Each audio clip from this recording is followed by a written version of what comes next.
sheria za kwao. Kwa hivyo mwanamke ananenea destiny ya maisha ya mtoto. Anaendelea kunena.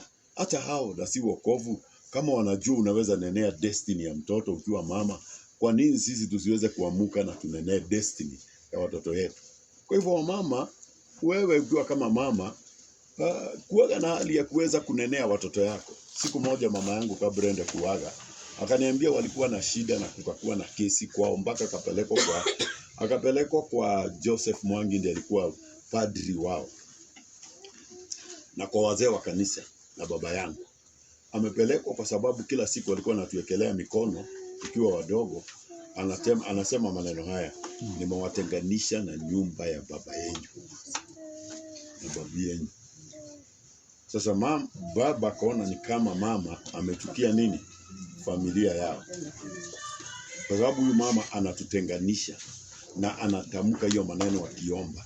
Akisema ya kwamba nimewatenganisha na nyumba ya babu yenu na baba yenu.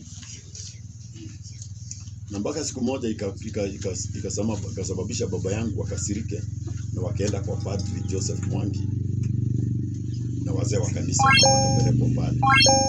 Lakini wakamwambia unafanya baya.